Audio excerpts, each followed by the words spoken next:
저는 결혼한 지 이제 겨우 1년이 지난 30대 여자입니다. 원래 결혼하면 최소한 신혼기간에는 행복하게 잘 사는 것이 정상 아니었나요? 지금 사연을 쓰는 이 순간에도 남편과 시댁 식구들 생각만 떠올리면 또다시 화가 치밀어 오릅니다. 작년에 저는 32살이라는 조금 늦은 나이에 결혼식을 올리게 되었어요. 친구들은 대부분 저보다 먼저 시집갔고 벌써 초등학교 다니는 애를 키우는 친구도 있는데 나도 더 늦기 전에 빨리 결혼해야 한다는 생각만 앞서다 보니 정확하게 판단하지 못했어요. 사실 20대에 한참 좋을 때는 제가 먼저 남자에게 다가가지 않아도 주변에 항상 모여드는 남자들이 많았고 마음만 먹으면 언제든지 새로운 사람을 만나서 연애하고 이렇게 살다 보면 좋은 남자 만나서 금방 결혼까지 할 수 있다고 생각했거든요. 하지만 그렇게 허송세월을 보내는 사이에 주변 친구들 시집가는 걸 하나둘 축하해주고 있다 보니 어느새 제 나이 30이 훌쩍 넘어 있었고 결혼 안 한 친구들은 손으로 꼽을 정도였습니다. 원래 저희 친구들 사이에서는 한 달에 한두 번 이상 정기적인 모임을 가졌었는데 20대 후반이 되어가면서 다 모이는 일이 없어졌습니다. 먼저 시집간 친구들은 얼굴 한번 보기 힘들고 항상 남편이나 아이 때문에 놀러 다니지 못한다고 했고 겨우 다른 친구 결혼식에서나 얼굴 보는 사이가 되고 말았어요. 이렇게 살다가 나만 쓸쓸하게 혼자 남아서 40 넘어도 혼자 술 마시고 혼자 놀 것 같다는 불안감에 그때부터 열심히 주변 사람들에게 물어보고 소개팅도 다녔고 그러다가 키 크고 스타일 좋은 잘생긴 남자를 만나서 결혼까지 하게 되었습니다. 제가 20대 때까지는 열심히 일하고 열심히 노느라 사실 결혼은 크게 생각하지 않았거든요. 나름 괜찮은 대기업에 다니고 있고 연봉도 남자들 못지않게 많이 벌고 있어서 혼자 살아도 불편한 점이 하나도 없었습니다. 그래서 더 아쉬울 게 없어서 결혼은 먼 미래의 일이라고 생각하고 미뤄두었고 만나는 남자들과도 진지하게 이어가지 못했어요. 연애도 대부분 1년을 못 채우고 짧게 끝나버렸고 저도 그런 남자들에게는 아무것도 아쉬울 것이 없었습니다. 사랑보다는 일이 우선으로 20대를 다 보냈고 그렇게 살다 보니 지금 제 나이 친구들에 비해서 회사에서 직급도 높고 연봉도 좋은 편이에요. 제 나이 31살이 되었을 때 아는 선배의 소개로 만난 지금의 남편은 저보다 1살 어린 연하의 남자였고 키 크고 몸 좋은 헬스장 트레이너입니다. 이 사람도 제가 첫인상부터 마음에 들었는지 정말 제게 잘해주었고 외모도 호감이었지만 세심하게 저를 배려해주는 모습이 더 좋아서 제 마음에 쏙 들어왔어요. 제 결혼 생활 자체가 막장이 되어버린 지금 와서 생각해보면 남편의 다정하고 매너 있는 그런 모습들은 트레이너 생활을 하던 중에 많은 여자를 만나보고 능숙하게 여자를 다룰 줄 알아서 그랬던 건데 그 당시에 저는 잘해주는 이 남자가 마냥 좋았습니다. 저보다 먼저 결혼한 친구들이 하나도 안 부러웠고 이 사람을 만나기 위해서 내가 지금까지 열심히 인생을 살았구나 싶은 마음이었죠. 연애를 시작한 지 겨우 1년 만에 저는 이 사람이 없으면 안 될 것 같았고 마침 먼저 제게 프로포즈를 하는 바람에 기쁜 마음으로 결혼 준비를 시작할 수 있었어요. 그렇게 속전속결로 결혼을 준비하고 있었는데 딱 한 가지 문제가 있었습니다. 남편이 헬스 트레이너 일을 하면서 적지 않은 돈을 벌고 있었지만 그만큼 쓰는 돈도 많아서 모아놓은 돈이 없었어요. 돈이 얼마 없다 정도가 아니라 정말로 돈이 없었습니다. 1억 가까이 하는 외제차를 타고 다니고 키 크고 몸이 좋으니 옷이나 신발에도 돈을 많이 쓰더라고요. 사실 뭘 입어도 멋있어서 옷을 많이 사는 건 이해할 수 있었습니다. 당연히 이때까지 모아둔 돈은 거의 없었고 지금 돈이 없는 건 제 입장에서 결혼하는데 별 문제가 안 된다는 생각이었죠. 저는 정말 열심히 살았고 20대 후반에 작지만 서울의 제 명의로 빌라를 하나 구입을 해서 이미 자가에서 살고 있었기 때문에 신혼집 걱정은 없었어요. 결혼을 해도 여기서 시작하면 되겠다 싶었고 제가 꾸준하게 벌어올 능력이 있으니까 남편 씀씀이가 좀 크더라도 괜찮을 거란 자신감이 있었죠. 진짜 내가 그때는 무슨 생각으로 그랬는지 제 자신이 너무 한심합니다. 아무튼 결혼 준비하면서 남편도 갖고 있는 돈이 없고 심지어는 시부모님도 보태줄 수 있는 상황이 전혀 아니어서 남편이 카드로 우리 집에 냉장고랑 침대, TV 정도만 사는 걸로 혼수 문제도 끝냈어요. 사실 말이 혼수였지 우리 부모님 앞에서 남편 체면 살려주기 위해 딱 거기까지만 해오라고 제가 이야기했던 거고 그 외에 결혼에 들어가는 대부분의 비용은 제가 부담하고 시작했습니다. 사실 말이 안 되는 소리처럼 들리겠지만 그때는 제가 남편보다 나이도 더 많았고 능력도 좋았기 때문에 이렇게 하는 것이 당연한 줄 알았고 제가 손해보는 일이라고 생각하지 않았어요. 사랑하는 남자와 여자가 만나서 결혼을 하는데 누가 돈이 있고 누가 돈이 없는지가 뭐가 그렇게 중요하겠습니까? 지금에 와서 이야기하지만 남편이 혼수를 할부로 긁었던 카드값의 절반 정도는 제가 갚아주기도 했어요. 남편에게 제 모든 것을 다 주어도 그때는 사이가 좋았기 때문에 하나도 아깝지 않았습니다. 주변에서 저를 대놓고 말리진 않았지만 하나둘씩 걱정하는 사람들도 있었고, 특히 제 부모님은 그렇게까지 해서 그 남자와 지금 결혼을 해야겠냐고 물으셨습니다. 하지만 저를 믿고 제가 하는 일을 응원해 주시는 부모님이라 결혼한다고 했을 때도 그리 심한 반대는 하지 않으셨습니다.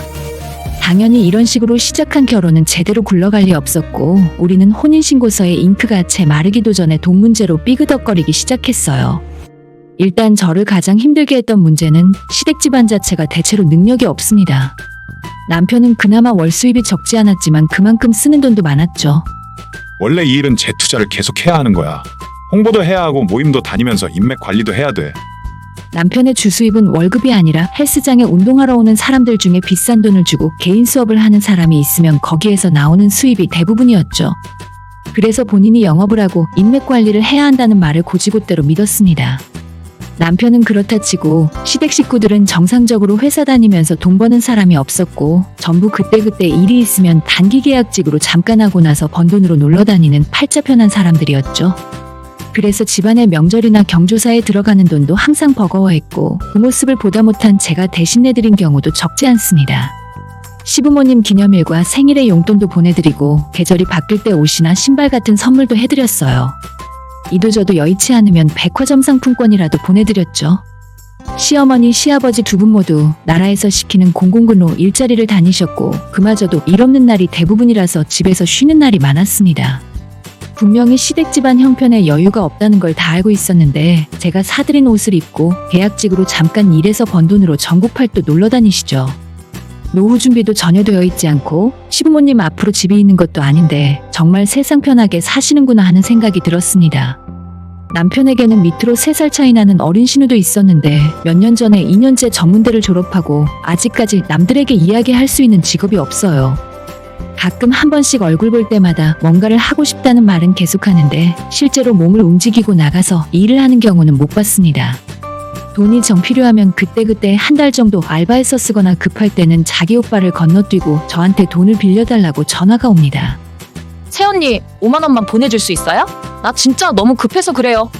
물론 제가 그렇게 빌려준 돈은 지금까지 단 한 번도 갚은 적 없고요. 전부 제가 믿고 결혼한 남자 때문에 생긴 제 업보라 생각하고 이런 것까지는 참고 감내하며 살았습니다.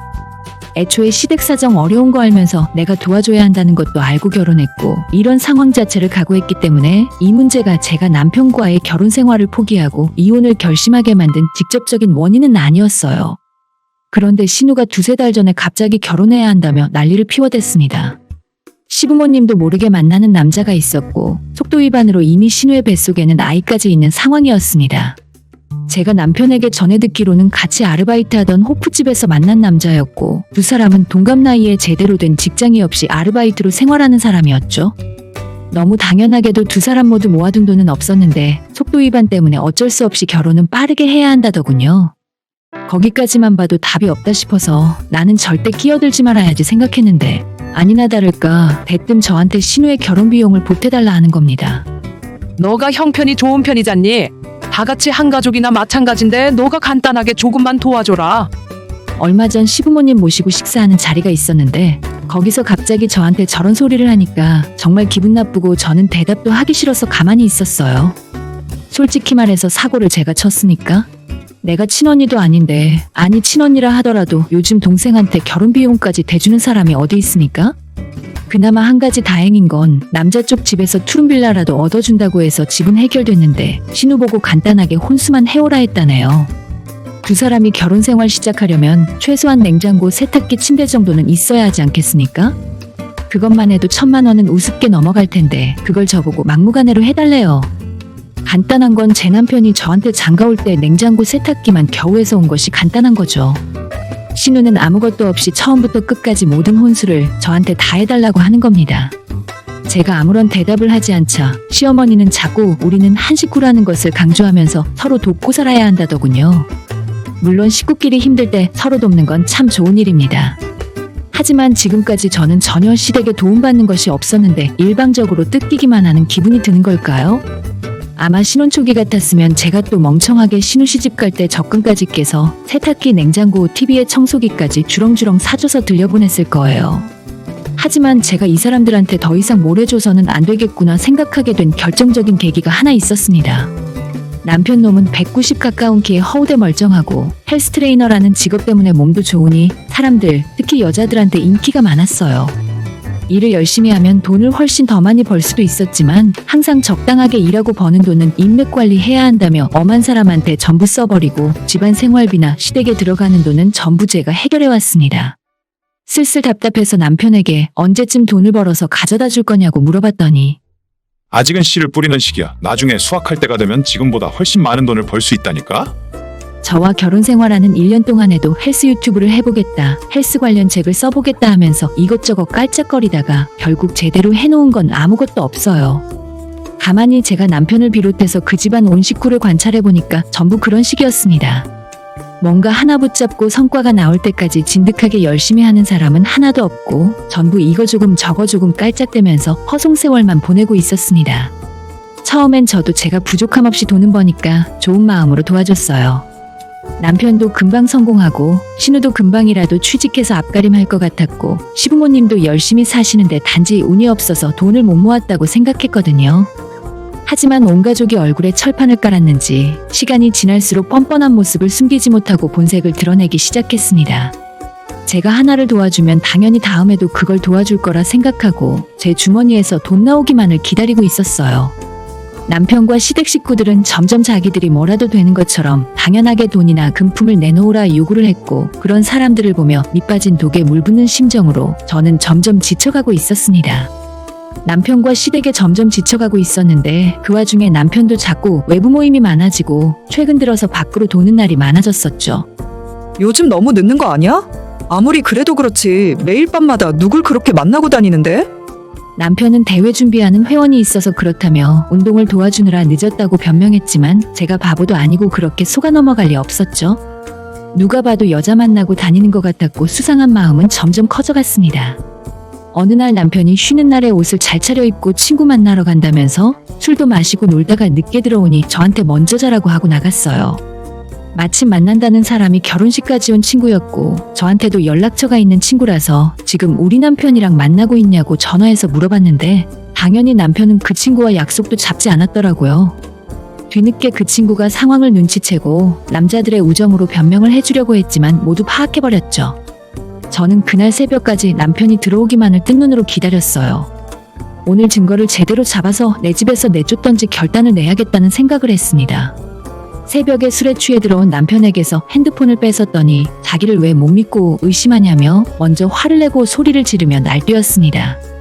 말싸움은 계속되었고 남편의 핸드폰을 안 주고 버티고 있었는데 제가 운동을 직업으로 하는 사람을 어떻게 이기겠어요? 결국 제게서 힘으로 뺐더니 그대로 가져가 버리더군요. 심증은 이미 확정된 상황이었고 저는 어떻게든 물증이 필요한 상황이었죠. 남편은 핸드폰을 들고 안방에 들어가서 문을 잠그고 그대로 잠이 들어버렸고 저는 혼자 고민하다가 새벽에 조용히 집을 나가서 남편 차의 블랙박스 영상을 확인했어요. 그 안에는 그날 저녁 나가서 술집으로 들어갔고 몇 시간이 지난 후에 어떤 여자를 차에 태우는 장면이 찍혀 있었습니다. 둘 다 술에 취해 있었고 음주운전을 하는 상태로 어딘가로 가고 있었는데 두 사람의 대화 내용까지 그대로 녹음되어 있었습니다. 제 입을 더럽히고 싶지 않아서 상세한 이야기는 하고 싶지 않고 대화 내용이나 술에 취한 두 사람이 향한 목적지까지 명백한 바람의 증거였어요. 다음날 일어난 남편에게 어제 블랙박스 영상 다 봤고 바람 피운 거 다 알고 있다고 그 여자 연락처를 당장 달라고 했더니 술이 아직 덜 깨서 그런지 순순히 불더군요. 바로 여자애한테 전화를 걸어서 내가 누구 아내인데 너는 몇 살이냐고 묻고 너가 어제 만난 그 남자가 유부남이라는 거 알고 있었냐고 알고도 만난 거냐고 물었습니다. 내가 너를 상간녀로 고소할 테니까 합의금 준비해 놓으라고 했더니 이제 겨우 20대 초반의 여자애는 겁을 잔뜩 집어먹었는지 금세 잘못했다고 한 번만 용서해달라면서 빌더라고요. 그래서 그 이후로는 여자애를 따로 연락해서 만났고 내가 하는 말 잘 들으면 너는 고소해서 빼주겠다고 구슬렸더니 준비한 종이에다 남편을 언제부터 만났고 몇 번이나 만났고 만나서 뭘 했는지 뭘 받았는지 알아서 술술 적어나갔습니다. 진술서 밑에 야무지게 그 여자아이의 사인까지 받아서 블랙박스와 그 진술서를 들고 바로 변호사를 찾아갔어요. 일단 이혼하고 고소 진행할 테니까 짐 빼라 통보하고 시댁으로 내용 증명을 보냈더니 당연히 난리가 났죠. 남편은 물론이고 시댁 식구들은 처음에는 제가 단순히 오해를 한 거라고 그냥 아는 동생일 뿐이라고 버티더니 변호사가 보낸 내용 증명을 받아본 뒤로는 오히려 저를 고소하겠대요. 자기들을 협박하고 남편에 대한 허위사실로 명예를 훼손했다는데 그럴 명예가 남아있는지 모르겠네요. 참 한 가지 웃긴 건 이 와중에도 신우는 저한테 따로 연락해서 언니, 저는 여자로서 언니 마음 다 이해해요. 라는 정신나간 소리를 짓거리더니 이혼할 때 하더라도 자기 결혼할 때 혼수는 해달라며 세상 어처구니 없는 소리를 하고 있었습니다. 당연히 신우와의 이런 전화통화 내용까지 전부 녹음해서 남편에게 보내줬고 아마도 그 집안에서 지금까지도 자기들끼리 네가 잘했네 어쩌네 싸우고 있을 거예요. 이 사람과 결혼하면서 지금까지 적지 않은 돈을 썼어요. 잃은 돈만 생각하면 아깝긴 한데 남편에게 걸려있는 위자료 소송으로 받아내면 되니까 전혀 문제 없어요. 법적으로 이미 이혼은 했기 때문에 남남이 되었고 남은 건 판결을 앞두고 있는 위자료 소송뿐입니다. 며칠 전에는 시모가 전화해서 자기들 밥도 굶게 생겼으니 다 끝난 사이에 위자료만 없던 일로 해달라며 사정을 하던데 저는 절대로 봐주는 일 없이 끝까지 소송을 통해서 한 푼도 빠짐없이 받아낼 생각이에요. 시댁 집안의 보증금이라도 뺏어주던지 알아서 하겠죠. 온 가족 길바닥에 나앉는 모습이라도 볼 수 있다면 속이 뻥 뚫릴 것 같네요. 사람을 믿고 잘해줘봐야 아무 소용없다는 것을 느꼈어요. 제가 남자 보는 눈이 너무 없어서 이런 꼴을 당한 거라 생각하고 그래도 이제라도 정신 차리고 앞으론 손해보지 않고 살겠습니다. 오늘의 사연은 여기까지입니다. 구독과 좋아요, 알람 설정 부탁드려요. 다들 행복하시고 좋은 하루 되세요.